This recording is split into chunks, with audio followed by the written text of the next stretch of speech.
Hey, welcome to the Explainer. If you're a peer tutor, you know that incredible feeling, right? When a concept finally clicks for a student. But you also know those other sessions, the ones that are, well, a little more challenging. Today, we're going to build a practical toolkit to help you turn those tough scenarios into some seriously powerful learning moments. So let's just start with a simple truth. Tutoring is incredibly rewarding, but every single tutor, I don't care how experienced you are, runs into difficult situations. It's not a sign you're doing something wrong, it's just, part of the gig. And that is exactly why we're here. We are going to arm you with a set of proven, practical strategies for the most common challenges you're going to face. The whole goal is to give you the confidence to walk into any session knowing you can handle whatever comes your way. So, here's our game plan for this explainer. First, we'll introduce this whole idea of a tutor's toolkit. Then, we're going to dive deep into 4 very specific, very common scenarios. And we'll wrap it all up with one single guiding principle that's going to help you in pretty much every session you have. Okay, let's do it. So before we jump into those tricky situations, we need to talk about what this tutor's toolkit even is. Think of it like this. It's not just about knowing your subject. It's about having a whole set of tools, different approaches, different questions that you can pull out to solve a specific problem. All right, our first scenario. This one is a classic. You've definitely been here before. It's the student who just seems completely, totally lost. You can see it, right? Their shoulders are slumped, they're just staring at the page, they have absolutely no idea where to even start. So you hear this, or maybe the classic, I just don't get it. And your first instinct is probably to just jump in and start explaining everything from the top. But wait, hold on. This is actually your cue to become a bit of a detective and figure out where the confusion really is. So the key here is to follow a process. First, you've got to assess what they do know. Seriously, find even one tiny thing they understand and start from there. Then, clarify. Go through the assignment instructions together, line by line. Next, support them, using different ways to explain things. We'll get to that in a sec. And finally, and this is super important, reinforce their progress. And this is what support really looks like. See, explaining isn't just one thing. Are you using a bunch of technical jargon? Okay, simplify it. Is the whole concept really abstract? Try using an analogy. Does it feel overwhelming? Just break it down into tiny, bite-sized pieces. You have so many tools you can use to make that light bulb go on. And when they do make progress, you got to reinforce it. But be specific. Just saying good job is fine. But saying, wow, nice work figuring out that first step.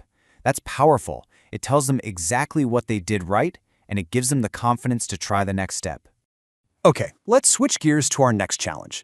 This one feels like the polar opposite of the confused student. This isn't about a long-term lack of understanding. This is about a very immediate lack of time. I'm talking about the student who shows up in a total panic right before a deadline.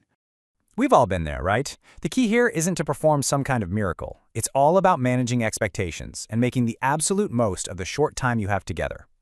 Look, your job is not to do the work for them. It's to guide them to a realistic outcome. So, set one clear, achievable goal for this session. Just one. Then focus only on the most critical part of the assignment. And, this is key, help them make a simple plan for the next assignment. Gently suggesting they come see you a little bit earlier next time. All right, on to scenario number 3. We've talked about confusion. We've talked about panic. But what do you do when the problem isn't the material or the deadline, it's just the student's energy? What happens when the person sitting across from you just seems completely checked out? Oh man, when you hear this, you know what's up. It's a huge sign of disengagement. A passive student takes some real patience and a pretty clever strategy to shift them from just being a spectator to, an active player in their own learning. Each of these tactics is like a little stepping stone. It's all about gently guiding the student from being passive to being involved. You can start small, Just try to build a little rapport. Ask about their day or something before you dive in. Then use open-ended questions, the kind they can't just answer with a yes or no. Break the task down into super small, manageable pieces. Your job is to make the next step seem so easy that they can't help but take it. And honestly, your best tool here is just patience. Okay, this next scenario is absolutely critical. I mean it. This gets to the very heart of what a tutor is and what a tutor is not. This is all about what to do when a student just wants you to give them the answers. And this slide just lays it out perfectly, doesn't it? The student's goal is a shortcut. get the right answer, and be done with it. But your goal is something so much bigger, so much more important, to help them actually build lasting understanding.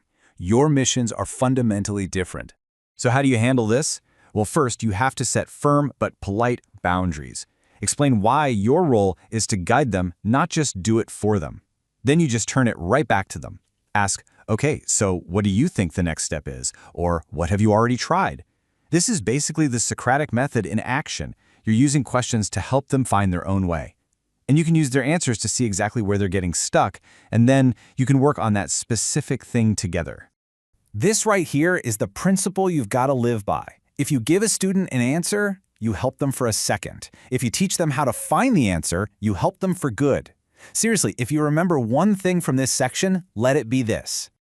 So, let's tie all of these strategies together now. For the confused student, the last-minute one, the passive one, and the one who just wants answers. Let's wrap it all up with one final, really powerful idea. This is the whole goal. Every single strategy we talked about today serves this one purpose. You are not a walking textbook. You are not an answer key. You are a guide. Your job is to empower students to build their confidence and help them become independent. In a way, the real goal of a great tutor is to eventually become unnecessary. And that's the thought we want to leave you with. As we wrap up, just take a second to think about this before you head into your next tutoring session. What's one thing you can do using this toolkit to empower that student to become a more confident, more independent learner?